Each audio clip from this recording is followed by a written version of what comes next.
pemirsa, kembali di Hidup Sehat dan seperti yang kami janjikan tadi, Dokter Haikal, ya ampun, ini nih ya, pinggang aku nih udah mulai keluar nih gejala-gejala biasa namanya ibu-ibu ya kan, udah mulai nyeri-nyeri karena kan namanya WFH, beres-beres rumah, ngurusin anak semuanya gitu, udah mulai deh cenut-cenut di sini-sini nih, aduh, ini kenapa ya dok ya? Udah mulai deh hati-hati loh, bisa jadi itu saraf kejepit Dokter Arlin. Saraf kejepit serem banget sih. Tapi katanya ya kalau misalnya saraf kejepit itu bisa bikin kelumpuhan. Itu mitos atau fakta ya? Nah, penasaran kan? Di tengah kita sudah ada Dr. Mahdia Nur Nasution, spesialis bedah saraf. Siang dok, apa kabar? Selamat siang, baik. Selamat siang dok. Aduh, ini udah mulai nyeri-nyeri dok. Mumpung ada dokter ya kan, langsung ditanya deh dok. Kalau misalnya saraf kejepit itu emang bener ya dok ya, bisa menyebabkan kelumpuhan? Pasti masyarakat juga penasaran tuh dok. Ya, itu betul. Betul. Tapi tentunya sampai menjadi terjepit bikin lumpuh itu butuh tahapan.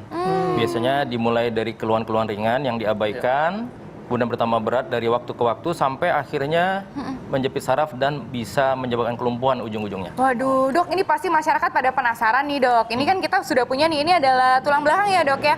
Kalau misalnya saraf kejepit itu seperti apa ya dok ya? Ya, baik, saya sedikit jelaskan ya apa yang disebut dengan saraf terjepit. Nah, kita lihat ini adalah struktur tulang belakang kita, leher, punggung, dan pinggang. Ini panggul. Nah, yang dimaksud saraf itu adalah yang berwarna kuning ini. Dia ada di kiri dan di kanan, tapi juga ada sumbu tengahnya. Nah, yang paling sering menyebabkan saraf terjepit adalah yang berwarna merah ini. Ini adalah bagian dari tulang yang namanya tulang belakang atau bantalan tulang belakang yang menonjol di salah satu dari sekian banyak ini. Sebagai contoh ini yang warna merah. Nah, ketika dia menonjol, dia menjepit saraf yang kuning ini, maka terjadilah yang disebut dengan saraf terjepit gitu. Nah, saya bantu dok ya, mungkin bentuknya akan seperti ini dok ya? Iya, betul sekali. Nah, itu sarafnya yang berwarna merah, kita lihat itu meradang karena jepitan yang berwarna biru. Itu yang disebut dengan saraf terjepit ya. Wah dok, ini pasti masyarakat makin penasaran lagi nih dok. Bagaimana sih sebenarnya cara menangani saraf kejepit? Ya. Jadi penanganan saraf terjepit itu bertahap ya. Kalau masih ringan bisa dimulai dari fisioterapi atau perubahan postur. Tapi ketika pasien sudah melakukan MRI dan dokter sudah bilang memang ini ada saraf terjepit, itu satu-satunya cara harus dilepaskan. Jadi supaya sarafnya yang terjepit itu tidak terjepit lagi. Nah, kalau kita bicara bagaimana melepaskan saraf kejepit, itu ada dua cara yang konvensional dan cara yang modern. Kalau yang konvensional itu disebut dengan operasi oleh istilah orang awam, operasi pembedahan. Nah, tapi sekarang sudah ada cara yang baru, yang lebih baik, resikonya lebih kecil, itu dengan teknik yang dinamakan endoskopi. Endoskopi? Ya, endoskopi. Nah dok, ini ngomongin tindakan endoskopi dok, ini butuh waktu berapa lama dok untuk melakukan tindakan endoskopi terhadap saraf kejepit? Biasanya tindakan endoskopi itu butuh waktu sekitar 45 menit.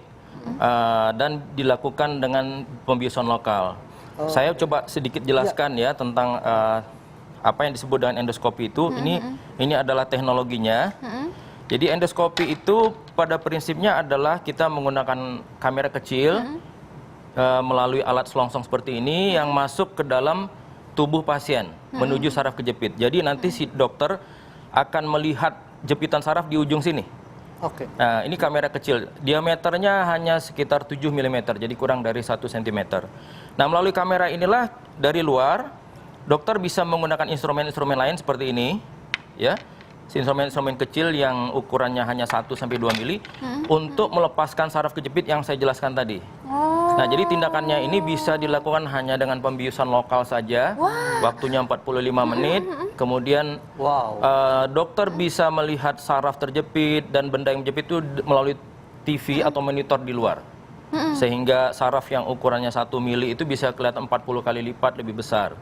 Jadi sangat aman dan bisa dilakukan dengan hanya bius lokal saja. Waduh, luar biasa ya dok ya. Ini pasti ya teknologi dengan endoskopi ini adalah jawaban bagi kita-kita ini ya. Kalau misalnya ada yang punya saraf kejepit gitu kan ya dok ya. Karena kan tentunya orang saraf kejepit pikirannya pasti udah, aduh harus dioperasi dan sebagainya. Biasanya orang takut gitu dok ya kan. Iya, betul sekali. Nah, dok, ini pasien setelah operasi apakah bisa langsung beraktivitas dok? Ya. Jadi endoskopi itu karena dia tindakan yang sangat minimal invasif, artinya luka ataupun gangguan yang dirasakan pasien itu sangat minimal. Jadi biasanya dia bisa beraktivitas hampir mendekati normal. Hanya mungkin kita sarankan pasien 1-2 minggu pertama mengurangi aktivitas berat. Tapi kalau aktivitas rutin biasa seperti mandi, makan, kemudian jalan, ya itu bisa dilakukan seperti biasa. Bahkan kalau di Amerika misalnya itu hari ini tindakan endoskopi, besoknya si dokter sudah suruh pasiennya bekerja normal.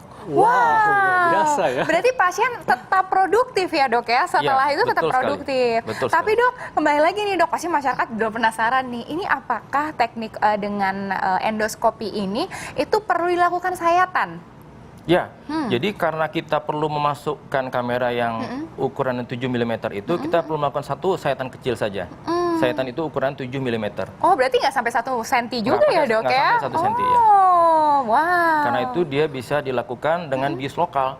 Dan karena bius lokal dia langsung bisa pulang pasiennya. Dan karena lokal tersebut biasanya hambatan-hambatan seperti misalnya kalau operasi biasa kan nggak boleh gula darah tinggi, pasien DM. Ada pasien dengan problem jantung, itu nggak bisa dilakukan tindakan operasi. Nah dengan endoskopi itu masih sangat memungkinkan untuk dilakukan. Oh, wow. Iya. Luar biasa ya. Dok, ini masyarakat penasaran dok, berapa persen tingkat kesembuhan dengan tindakan operasi endoskopi ini? Ya, bervariasi di berbagai tempat di seluruh dunia. Tapi di Indonesia kita sudah lakukan sejak 2017, itu kasusnya 93% angka keberhasilannya. Wah, luar biasa ya, 93% atau ahli. Dan sudah kalau misalnya sudah selesai nih dilakukan endoskopi nih dok, apakah perlu kontrol lagi nih dok?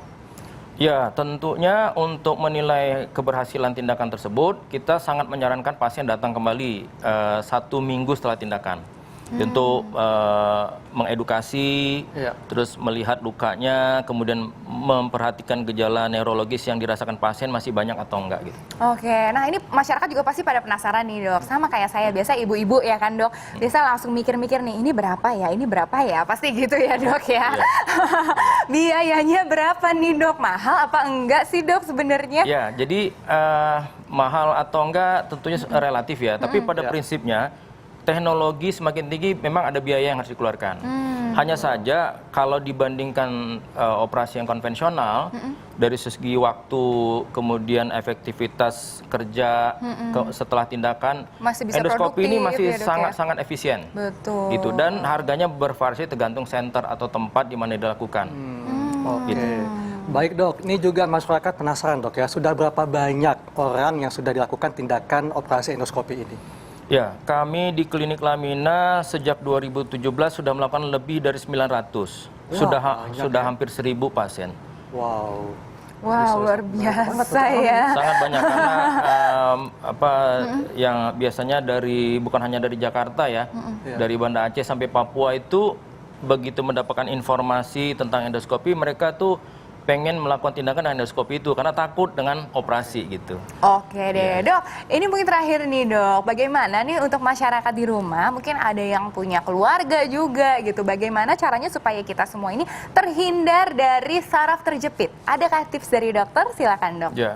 Ya tentunya saraf terjepit itu sesuatu yang penyakit yang sifatnya degeneratif. Jadi dengan usia dia akan datang.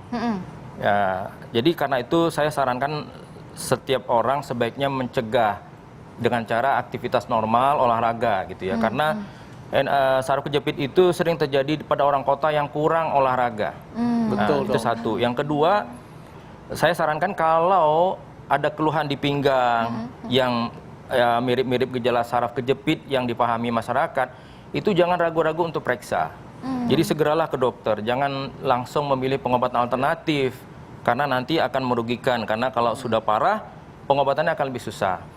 Toh sekarang masyarakat nggak perlu takut operasi gitu ya, karena operasi itu bukan pilihan satu-satunya. Ada tindakan lain seperti endoskopi yang barusan saya jelaskan, itu yang jauh lebih aman dan terjangkau.